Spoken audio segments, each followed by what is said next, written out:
जय श्री कृष्णा। राधे राधे। जय श्रीमन नारायण। मेरे भक्ति सागर चैनल में आप सभी भक्तों का स्वागत है। एकादशी की जय हो। मोक्षदा एकादशी की जय हो। मोक्षदा एकादशी व्रत कथा। जो भक्त श्रद्धा भाव से इस व्रत कथा को सुनता है उसके सब दुख दूर होकर विष्णु भगवान हर मनोकामनाएं पूर्ण करते हैं। जय श्री कृष्णा। मोक्षदा एकादशी व्रत कथा। गोकुल नाम के नगर में बैखानस नामक राजा राज्य करता था। उसके राज्य में चारों वेदों के ज्ञाता ब्राह्मण रहते थे। वह राजा अपनी प्रजा का पुत्रवत पालन करता था। एक बार रात्रि में राजा ने एक स्वप्न देखा कि उसके पिता नरक में हैं। उसे बड़ा आश्चर्य हुआ। प्राय वह विद्वान ब्राह्मण के पास गया और अपने स्वप्न सुनाया। कहा, मैंने अपने पिता को नरक में कष्ट उठाते देखा है।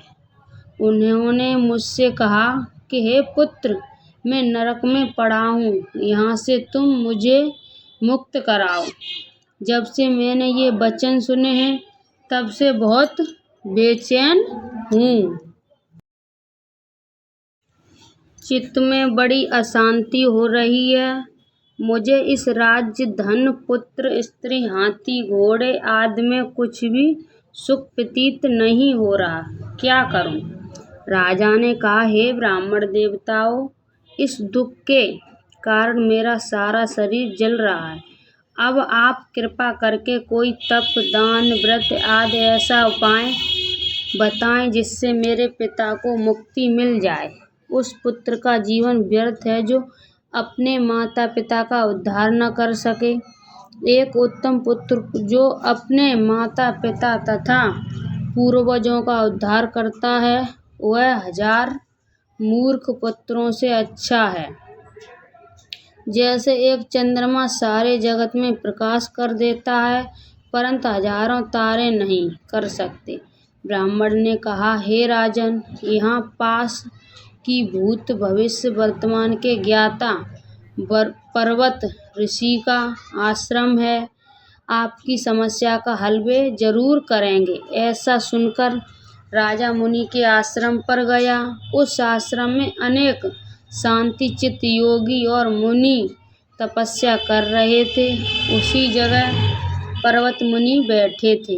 राजा ने मुनि को साष्टांग दंडवत प्रणाम किया।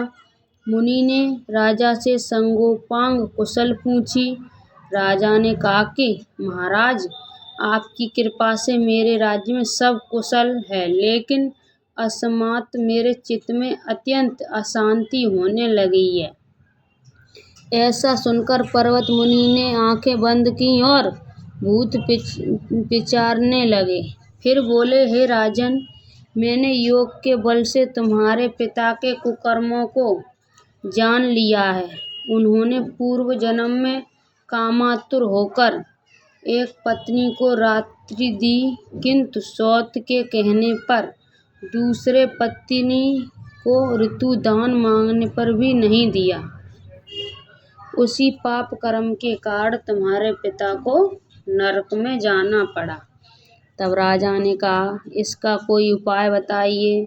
मुनि बोले, हे राजन, आप मार्गशीर्ष एकादशी का उपवास करें और उस उपवास के पुण्य को आने पिता को संकल्प कर दें। इसके प्रभाव से आपके पिता की अवश्य नरक से मुक्ति होगी। मुनि के ये वचन सुनकर राजा महल में आया और मुनि के कहने अनुसार कुटुंब सहित मोक्षदा एकादशी का व्रत किया। इसके उपवास का पुण्य उसने पिता का अर्पण कर दिया। इसके प्रभाव से उसके पिता को मुक्ति मिल गई और स्वर्ग में जाते हुए वे पुत्र से कहने लगे, हे पुत्र, तेरा कल्याण हो। ये कहकर स्वर्ग चले गए।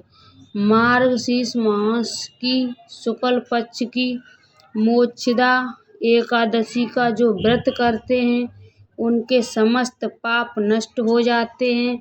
इस व्रत से बढ़कर मोक्ष देने वाला और कोई व्रत नहीं है। इस दिन गीता जयंती मनाई जाती है। आज साथ ही ये धनुर्मास की एकादशी कहलाती है।